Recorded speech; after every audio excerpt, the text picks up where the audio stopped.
the government of Kenya is one. We don't have two types of government. In fact, I hear people talking about we have 47 governments. In fact, others are talking about 48 governments. That is a very naive way of interpreting. We have only one government. That's the first statement which needs to come out. We have one government in Kenya. The second thing is the characteristics of that government. They say it is a two-tier system of one government. Two-tier. So we have the national government and the county government. And this is how it is. Some functions of government are retained at national. Some functions of the same government are devolved to the county government. It is the same government, but some functions are retained at national. One of them, for example, is security. Retained.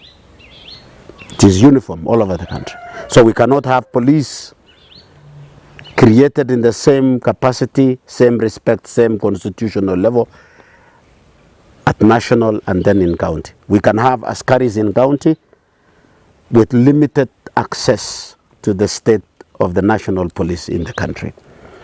But some functions are devolved to county government. Also, some authority is devolved, which is given to leadership, administrators, that there are things that can be decided locally without involving the national concern. And that is, so first of all, some functions are devolved of the same government. Some authorities are devolved of the same one government to county government. And functions has a policy in government, they say resources follow functions. So the same functions have been given resources to follow them. And those resources are the ones now you talk about the budget. That is why the budgetary authority is in the hands of the National Treasury. So they say of what we get in terms of 1.3 trillion or 2 trillion economy, or in our budget, this amount will go to the counties. It is the same government which is giving now the devolved functions resources so that it can work for the people down there.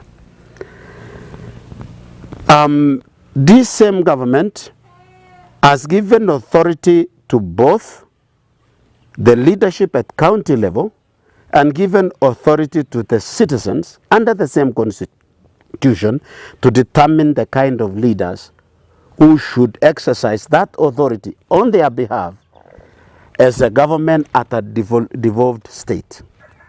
That is why we elect a governor, because he will be in charge of our resources.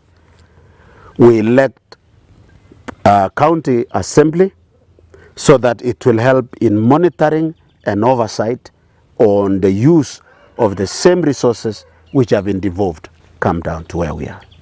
So that we should have. In Baringo, we have about 30 elective areas, plus about 10 or 12 nominated slots that will balance the gender, sometimes also address some of the special groups, minorities, to be part of that authority in determining in the oversight of what the county is.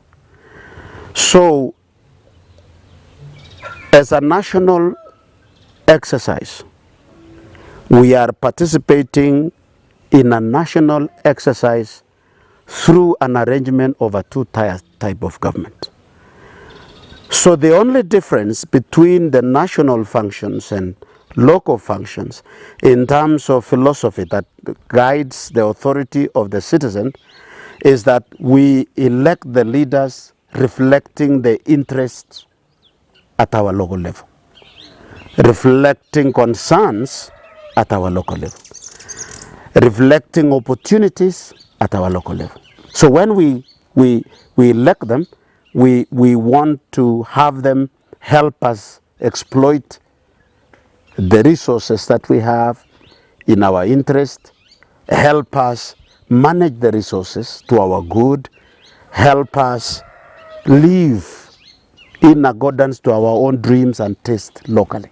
That is what the government is at the government of Kenya is at the county level.